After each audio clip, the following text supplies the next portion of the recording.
If there's three things I remember about Advanced Warfare, it's Kevin Spacey, first futuristic Call of Duty, and F. Press F in the chat for this review. But not the meme, because it still lives on, unlike this game. And I find that extremely entertaining, where a meme now has more relevance than the source it came from. I could end the review on that note. But there's one other reference I need to make. Call of Duty. Advanced Warfare. Xbox One. Copy that. Xbox One. Xbox One. Call of Duty. Xbox One. Xbox One. Xbox One. When I hear the all too familiar phrase, Call of Duty. the very last thing I think of is Advanced Warfare. after playing what is now a bygone relic with very few active players, I struggled to find the words to describe this game. You see, when you return to an older iteration in a series, you have the power of hindsight and can look back at something like Black Ops 1 to see how the zombies mode evolved over time. You can revisit the older World War II games to compare it to a newer one.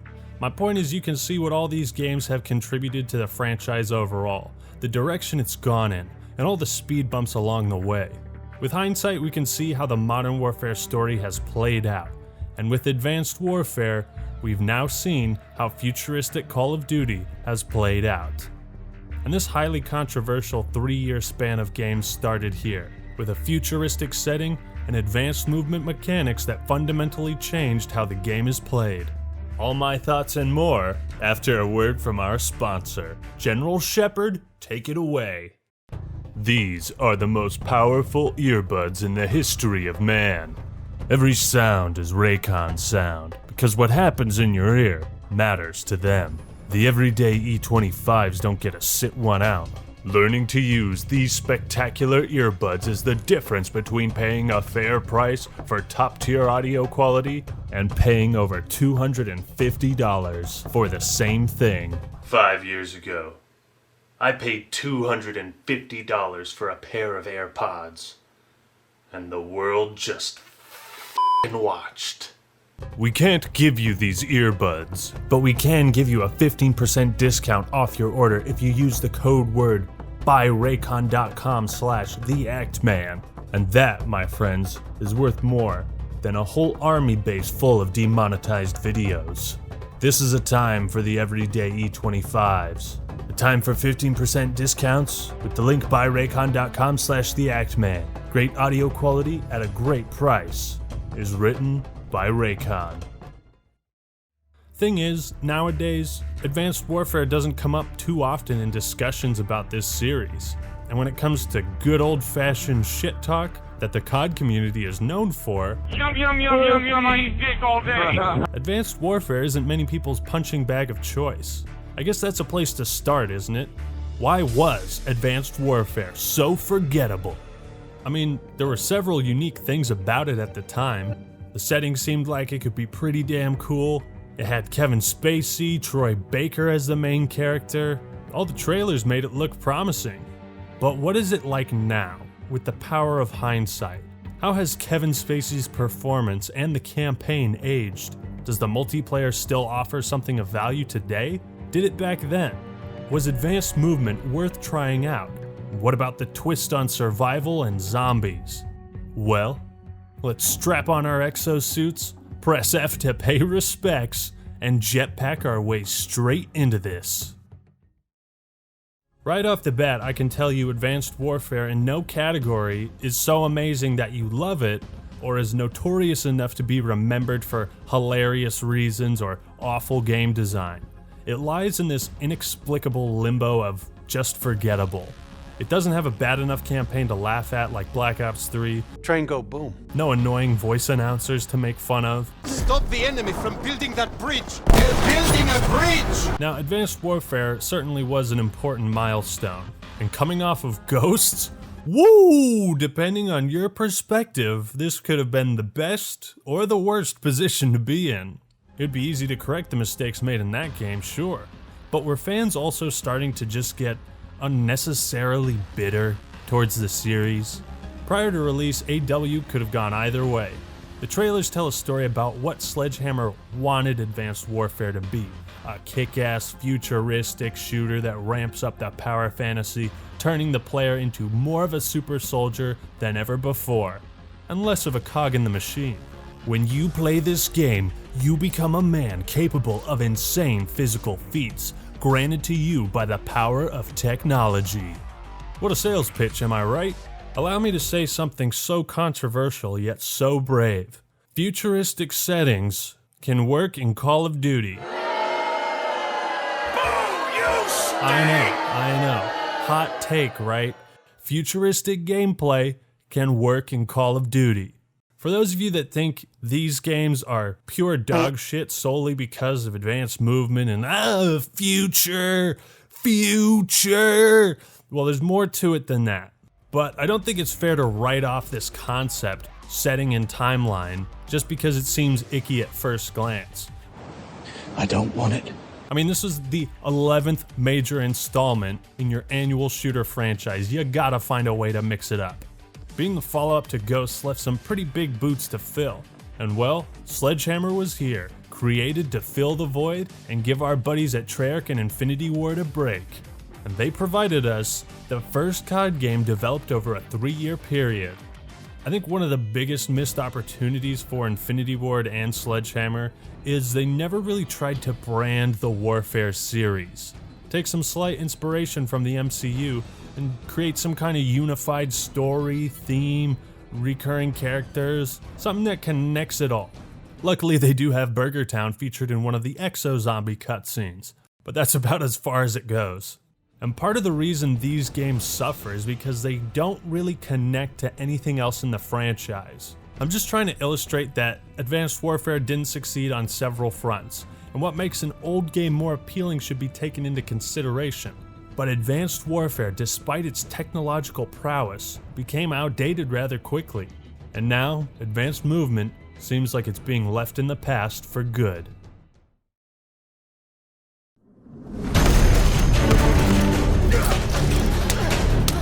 Kevin Spacey stars in Call of Duty: Life as a Gay Man.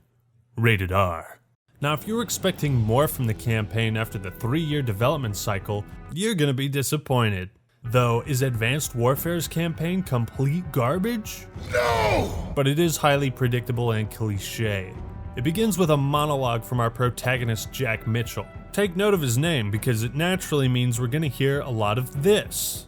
Mitchell. Mitchell! Mitchell. Mitchell! Mitchell. Mitchell! Mitchell. Mitchell! Mitchell. Mitchell! Mitchell.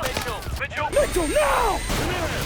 He talks about the human aspect of clinging on to anything that gives us purpose in life. And it's not a bad start, but so many stories begin like this. You get the sense that the narrative is gonna try to be way more dramatic than it actually is. I had enlisted 6 months ago with my best friend, Will.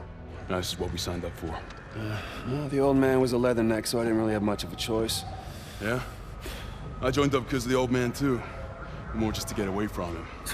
I signed up with my best friend Will, and only now, right before our mission, do we actually discuss why we joined the Marines. Likely to establish some character, but anyone with half a brain would notice that if he's my best friend, we likely would have talked about this before. Anyways, he's my best friend. When a story has to tell you that two people are best friends, I'm so happy I have you as my best friend. it almost never feels like that. This type of writing doesn't make us care. But we got a mission to do. What is it again? We have our orders. Inserting an LZ Epsilon. Everybody know what's going on? No, Sarge. Everybody know they're going. Hoorah! Everybody ready? No, I'm not ready. So Advanced Warfare takes place between 2054 and 2061. Do they have hoverboards in this era? It's unknown. But this timeline gives the writers limitless freedom in the conflicts they can create. Like, what if a new nation sprung up? Or extraterrestrials invaded Earth? Nah, it eventually becomes the same old song and dance. America gets invaded for the 9th time. So in the first mission, South Korea is being invaded by North Korea, and I can't help but feel it should be the opposite way. Kim Jong-dope leads the fight, and we are sent to stop it, I guess. We get our first view of the cutting-edge technology, and you know, it feels kind of familiar.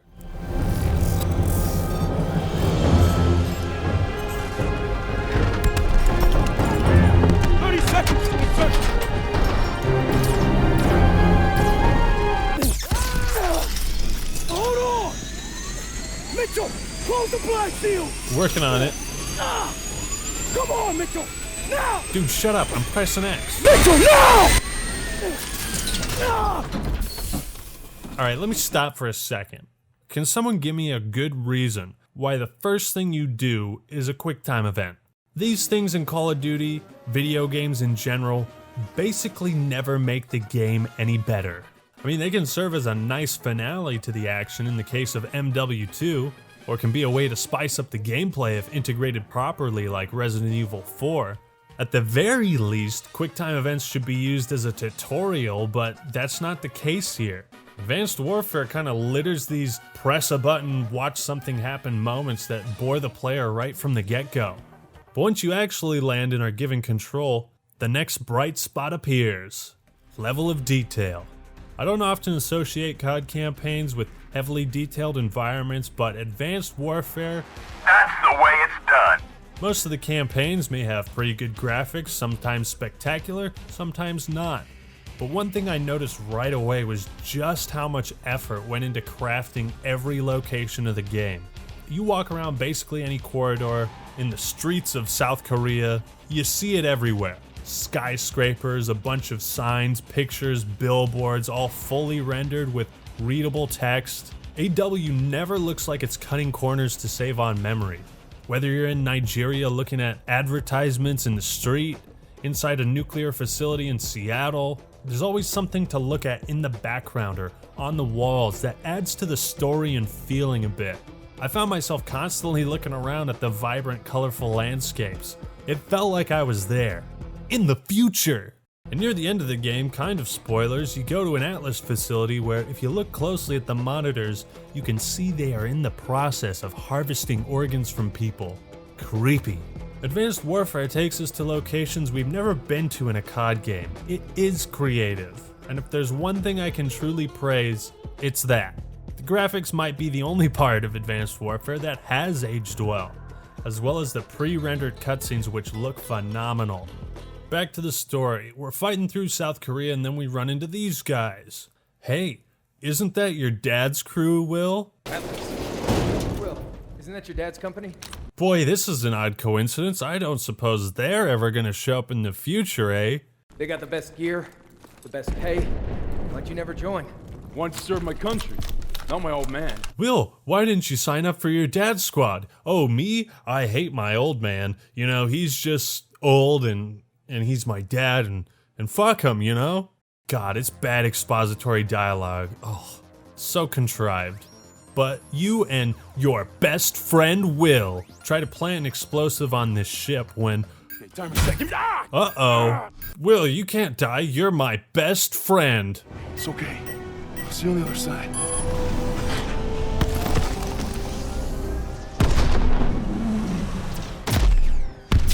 No.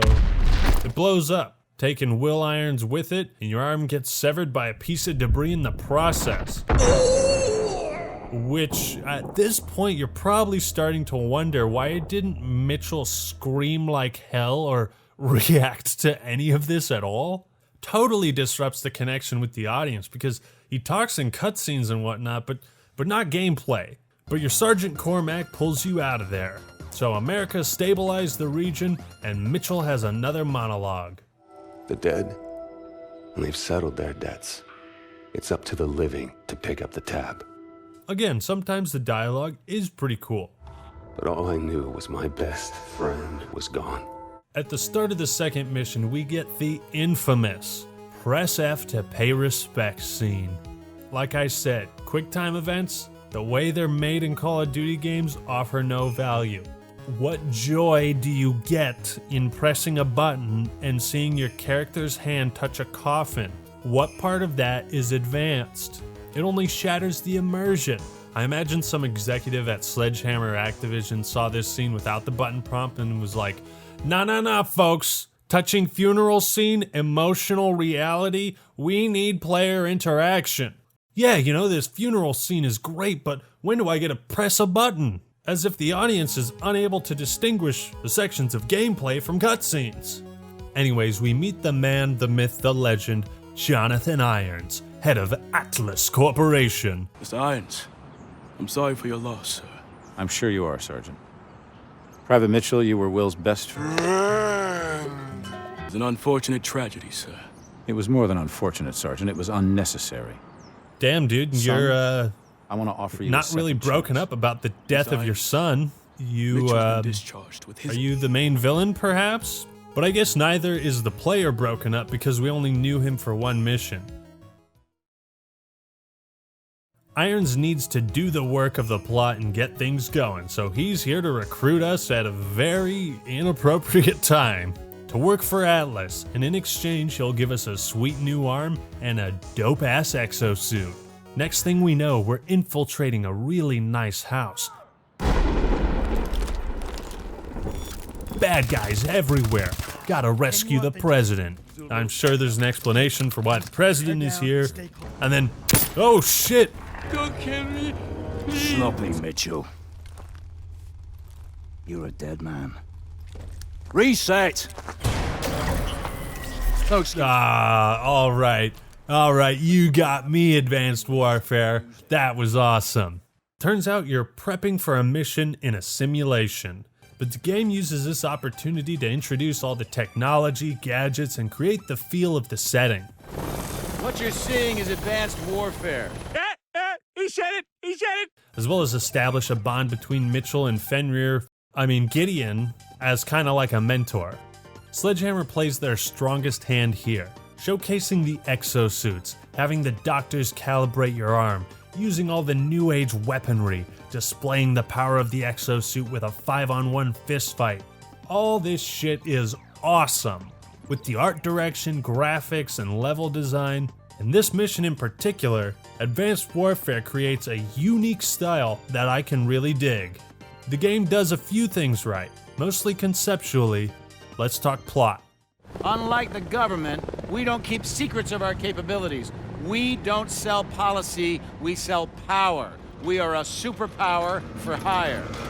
As Jack Mitchell, you basically become an arm of the Atlas Corporation. And throughout the story, you carry out the war effort to stabilize certain areas, rescue important people, etc. And you do all this completely outside of the US. Atlas has the single largest standing military in the world, but we answer to no country. The idea of a corporation 34 years from now being able to become its own military superpower is so awesome. I really wish this was more of a Citizen Kane type story about how Jonathan Irons worked his butt off to become the man he is, and you respect and admire him. But over time he becomes a huge selfish asshole when his ideals are inevitably corrupted. Sounds awesome to me. What if you even played as him for a few missions? He's made out to be the good guy helping and saving people, but then it turns out, in the business of military superpowers, you need conflicts in order to keep the cash flowing. And over time, you learn that Jonathan Irons has actually sparked many of these wars and conflicts from within, in order to get hired by the highest bidder. If that sounds familiar to any part of the United States' history, congratulations. Hard to believe this is Baghdad. 2 years ago, you couldn't step outside without getting shot. Now it's fucking thriving, thanks to us. Advanced Warfare does play around with this idea, yet the unique perspective and commentary on futuristic military superpowers is partially drowned out by the cliches, predictable storyline, and some bad writing. Man, you should have even played as a young Will Irons for the first 3 to 4 missions or so. And then play as his son Will? Completely cut out Jack Mitchell? That would have raised the stakes so much higher and make it personal. That also give Kevin Spacey an excuse to not kill us when we're captured like 3 different times. This story had so much potential. Speaking of making it personal, that's one of the reasons why we aren't invested in the conflicts and wars. This is a big pitfall I've highlighted before. When video game narratives become so plot-focused instead of character-focused, it makes it hard to connect to the story. It needs a personal element. Mitchell doesn't speak during gameplay, and none of the other members of his crew are personally affected by any of this. That scene in MW3 when Makarov releases the gas and we see that play out through a family's video camera is just so visceral. Really showcases the horror. Nothing like that in Advanced Warfare. So we get teased by the apparent bad guy and technophobe Hades, whose goal is to rid the world of technology. He leads yet another generic, uninspired, motivationless terrorist organization called the KVA. As a member of Atlas, you're tasked with stopping them, which includes rescuing the Nigerian Prime Minister, attempting to prevent a nuclear meltdown, and playing Frogger. Sandwiched between are cutscenes of Mitchell, Gideon, and Joker, slightly developing their characters, and oh snap! As you were, son. As you were. Is there something we can help you with, sir? Well, a glass would be a start. Say what you will about Kevin Spacey, but he is a damn good actor, and his performance is what keeps this story from being COD Ghosts. But as far as characters that suck, Ilona, the ex-Spetsnaz Russian woman, she's awful. This is private property. You need to leave. I'm looking for the market. I guess I got lost. It's not here. Go. Now. Bravo, take the Can you guard. at least point me in the right direction? At first, Mitchell is giving this super edgy, dope description of her. Then he says, She could be your best friend or your worst nightmare. But once she got under your skin... Please, Pierre, work with me. Let us help each other. It was all over. No, yeah, she basically asks nicely. Wow, what an advanced interrogation tactic. We have the names. Now we just need to know when and where the meeting is. You might as well kill me. I'm already dead. Would it help if I said please? After this, she doesn't really do anything cool. Something is so unconvincing in her voice. They're punctual. I'll give them that. So anyways, fake bad guy Hades and the KVA kill some people, COD villain standard, and eventually you're tasked with taking him down. Which you do, after a fight scene that contradicts how powerful the exosuits are supposed to be. Hades conveniently hands you a flash drive, and dude, you know better than to put that in your computer. Irons knows. What does Irons know? In a shocking twist, Jonathan Irons is shown to have known about the KVA attacks beforehand. You know, the problem with this twist is it's not a twist. Everyone saw it coming. Kevin Spacey is known for playing some of the greatest villains in cinema, and a person with that level of sophistication in a private military unbound by the laws of any other country, well, you expect the worst to happen. This ain't nothing like the revelation near the end of Black Ops 1. Also, some things about these really important scenes are left unanswered. Why didn't Irons just pretend like he didn't believe the technologist? Why kill him at all? Matter of fact, how was this video recorded? By who? And why? If you're suspicious about being recorded, why kill someone in a location where that could happen? How did Hades get this video recording, and why would he have the proof on him when he died, let alone give it to us? How does Jonathan Irons know we were even watching this recording in the first place? You could tear the story apart on its logical fallacies. The story's latter half is all about taking down Atlas, and it was pretty cool playing for that side. That was something new. At first, Gideon sides with Irons, then you and Ilona meet up with Mitchell's old sergeant, Cormac, team up together. Psych, Gideon is actually a homie, now he's with us. Juarez and Michael's a KIA. What? Mitchell and the gang look for evidence of Irons planning an attack, because the footage could have been altered. They find Project Manticore, blah blah blah, people die, Irons declares war on everybody at the UN, not exactly a smart move.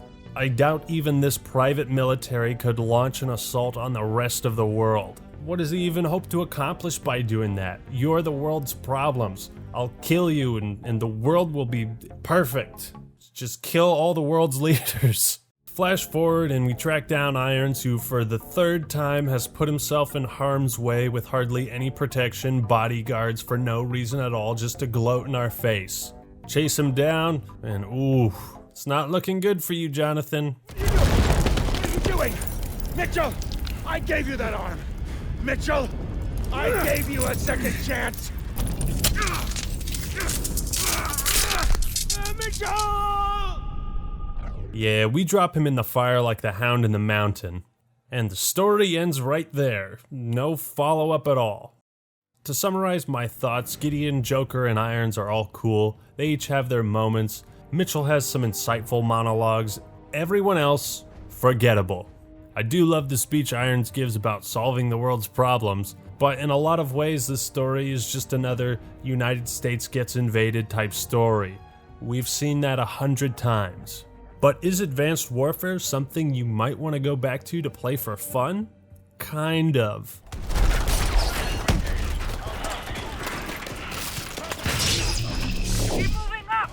Welcome!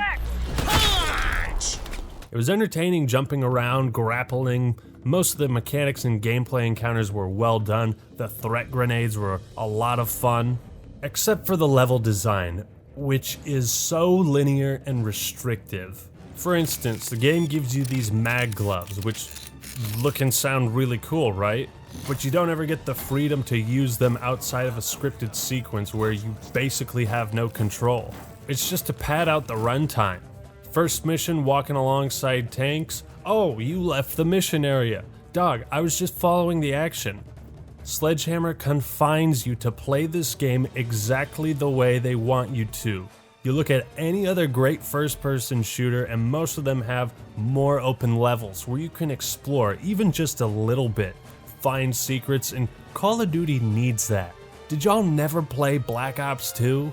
It's ironic that we have all this new age tech, a heads-up display through projections on the weapons, yet this new technology couldn't allow the designers to break free from what has been the series' greatest flaw: extremely linear campaigns.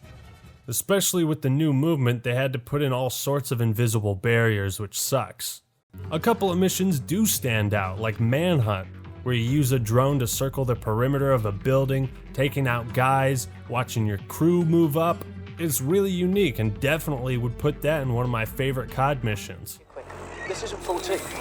We have a delivery on 14. This street is off limits. Get moving. Yeah, but we've got a delivery. Boring conversation anyway. Sentinel has you sneak through a base, giving you the sandbox tools at your disposal. And this is what I want to see more of. Open-ended missions, more than one way to play them. It creates replay value. And they let you use the grapple hook freely. Whereas in the other sections, you simply use it to go up when the game tells you to go up. Most of the mechanics like overdrive dashing, the shield, throwing doors, though interesting, you hardly ever feel like you need to use those things. Again, great ideas, mediocre execution. I think my biggest issue, and the disappointment of many people, can be summarized as Advanced Warfare can be played the exact same way as any other Call of Duty. It should have been different. It was neat to have upgrade tokens for the suit, make the campaign a little less oppressive. Bet you wish you could reduce explosive damage in World at War. Another thing is, enemy variety has not improved much either. We got the Titanfall ripoffs, Goliaths, whatever, drones, soldiers, slightly tougher soldiers, helicopters, that's it. Give me a boss fight, something. This campaign would be a lot more fun if I was shooting something more fun. Overall, the campaign entertained me a bit. Has some interesting concepts and ideas, yet it seems the technology for high-quality non-linear game design in Call of Duty wasn't available at the time. When I first booted up the multiplayer, I didn't expect much, but to my surprise, I was able to find some enjoyment. Similar to Black Ops 3, I'd say the multiplayer is average or mediocre. Now the first thing that bugs me is, you guessed it, the user interface. It's trash. There's a store tab on basically every section of the game, just in case you want to buy something. Which you do, right? Please buy something. But also, like, what is the point of this empty space right here? Is it stylistic? Is it practical? No. Ironically, again, the user interface doesn't feel futuristic whatsoever. But before we jump into multiplayer, we have to discuss the elephant in the room. With literally hundreds of weapon variants out of the box, custom weapons can be earned through supply drops. These weapons not only look different and super cool, but modify the stats of their base weapon counterpart. This is bad on so many levels. It is time to open up these 100 advanced supply drops. Elite! Whoa! Boy! And I've bought 50 plus and I've gotten nothing. Yes! Yes! I fucking got it! Woo! Dudes! They have legendary? Wow, that's so cool! Triple elite! Advanced Warfare is pretty sickening in the ways it monetized Call of Duty. Like, what in God's name? There are 60 custom class slots. Who was it in the conference meetings that was like, you know, I really feel like if we leave this game at only 55 custom classes, we're always gonna look back here with regret. Also, why does it only show 5 and force you to cycle through? Just have a list from top to bottom. Dude, the extra slots are something you earn, not pay for. Aside from all the other crappy cosmetic stuff you can buy for $2 or whatever, the real demon is the loot boxes. Do you know just how many cringy, poorly acted, manipulative, vicarious piece of garbage videos popped up on YouTube after this game came out? To be fair, you can unlock them by playing each mode in Advanced Warfare, but offering statistically better weapons in a randomized crate that you charge real money for is, well, it's gambling. Gambling for advantage. Supply drops also give you bonuses for your next match, potentially giving you an entire perk that you never lose, like what? There's also some armor sets that give you bonus XP, like, is this Dungeons and Dragons now? A fucking elite RW1, that one-shot pistol, it gives me +3 fucking damage. Holy shit. There's something deeply debilitating about jumping into a multiplayer where if you haven't coughed up enough dough, you're gonna be behind. It kind of discourages you from grinding because it's like, well, if I can't unlock what that guy has, why bother? Anyways, on to the actual multiplayer. I can definitely understand how this game rubbed fans the wrong way. Maybe the developers were jealous of what the former COD creators were doing in Titanfall 1, with the double jump, wall running. Maybe they thought they needed to outdo the previous COD games and just make this one as ridiculous as possible. Whatever the reason, advanced movement can create some fun encounters in Advanced Warfare, but it also completely shatters the core Call of Duty experience. Because of this movement, there's really no sense of teamwork, strategy, order, or anything. It is a clusterfuck. Everyone's just flying around the map shooting without a care in the world. And at this point, Call of Duty was no longer really a military shooter, it was something else entirely. But I can still have fun with this at times. No. Oh my god, there's a million people right here! Oh my god,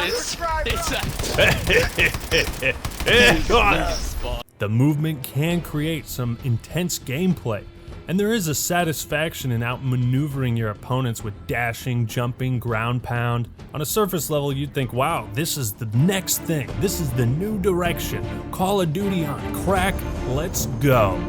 But shortly after the high wears off, you realize that constantly trying to shoot people out of the air doesn't create the most satisfying gameplay loop. People like to complain about the number of angles you can get shot from in Modern Warfare's maps. Well, try having the entire fucking screen be an angle to shoot at you. With the poor spawning, matches become almost entirely unpredictable because players can run super fast, jump 2 stories high in an instant, power positions and all that more or less became an afterthought. The jetpack, I just don't like it. Maybe for some modes this could work, but switching the formula so heavily was jarring. So either you like this new direction or you don't. I really do want to like this game, the futuristic aspects of it, the cool weapons and Sandbox, all the possibilities that open up because of it. And I think without the jetpack, maybe keeping the dash, Advanced Warfare would have been way more appealing. Black Ops 3 likely had a cooldown on the jetpack because of how chaotic it was in Advanced Warfare. When it comes to the Sandbox, it's been completely revamped from what we've seen in previous games. The Exo launcher combines all tactical and lethal grenades, and Sledgehammer had some pretty good ideas here, I'll be honest. Variable grenade is real cool because you can swap between 3 different types. Exo abilities offer a variety of power-ups ranging from cloaking to a shield, health boost, increased speed. It's fairly interesting, but uh-oh, another problem. When you can jump 50 feet in the air on a whim, really takes the punch and utility out of grenades because you need to be on the ground to get hit by it, and grenades are just not balanced well at all. They're very close to useless. Weapons are standard at this point, no real standouts except the EM1, likely the only actual futuristic weapon, a literal laser beam. It's great fun in the campaign and survival, but not so much in multiplayer. I did appreciate the firing range, being able to test out weapons in between matches, and the Pick 13 system is pretty cool. I do kind of like how the Ghosts perk system, Black Ops Pick 10, all sort of iterated on one another. Picking between kill streaks is interesting. Not sure if it was good balance-wise, but it gives a unique choice in Call of Duty games. Do you want a better class, or do you want those sweet, sweet kill streaks, baby? While you can customize the streaks with an added boost, it also increases the cost, and unfortunately there just aren't many kill streaks in this game. Not too crazy either.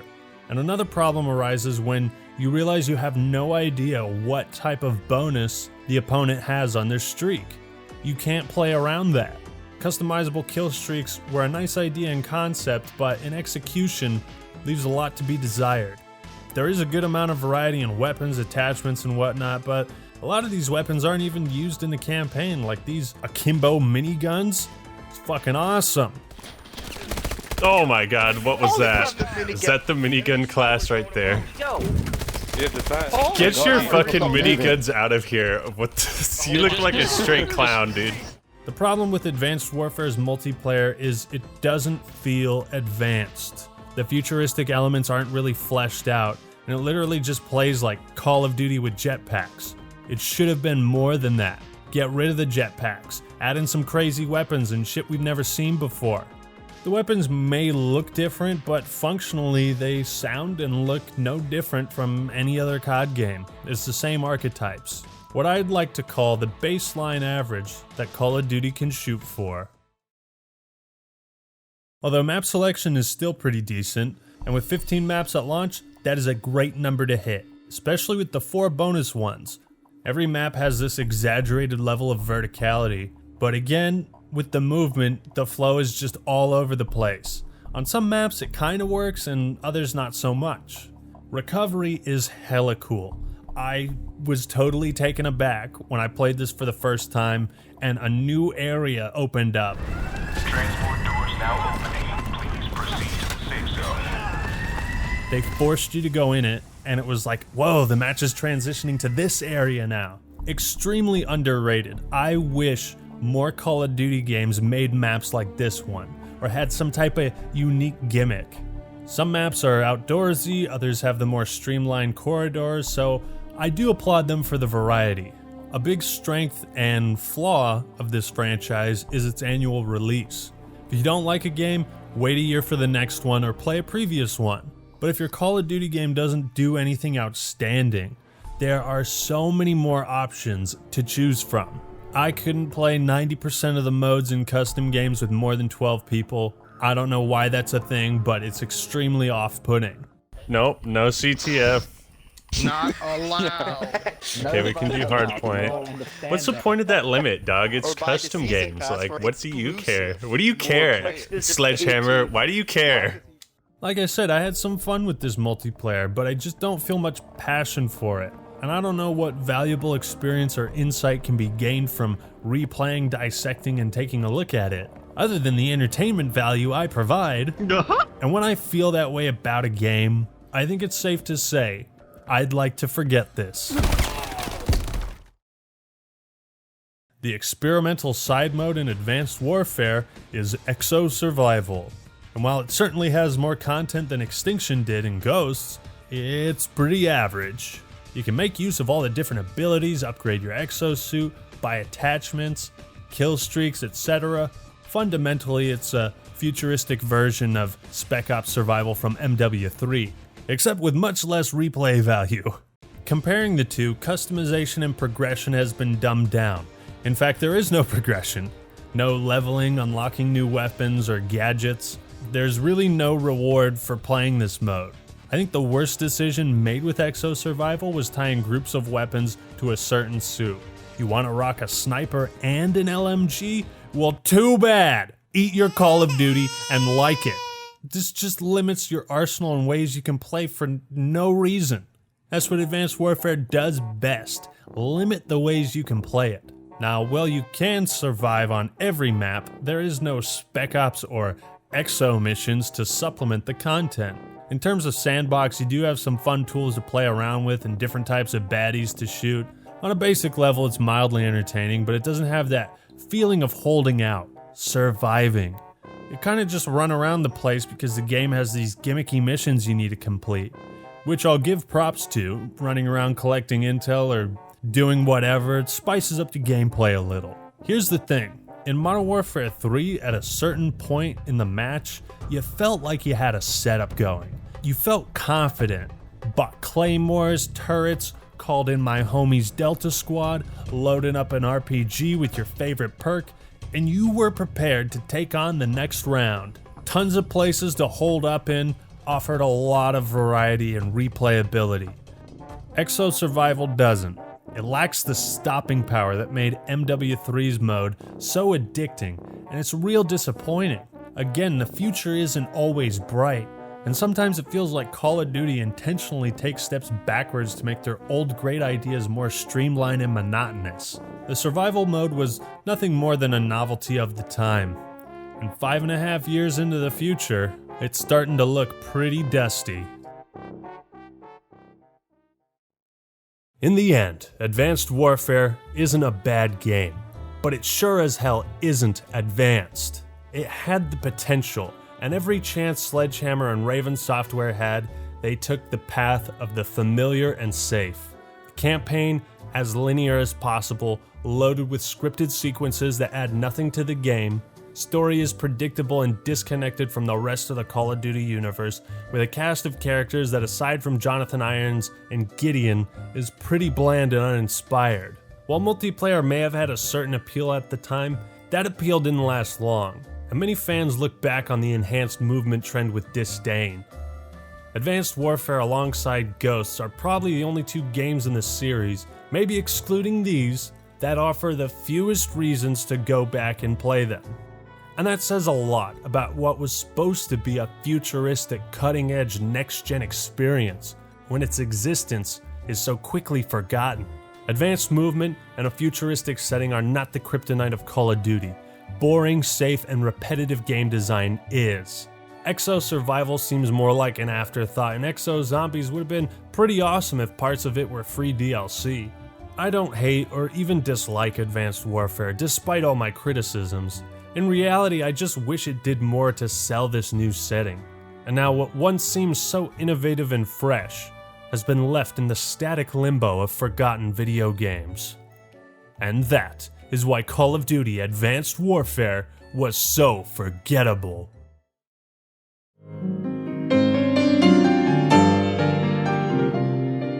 So forgettable in every way,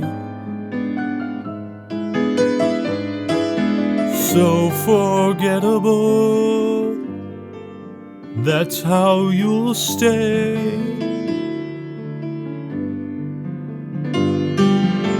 That's why Call of Duty, it's incredible that a game so forgettable thinks that I am so forgettable too.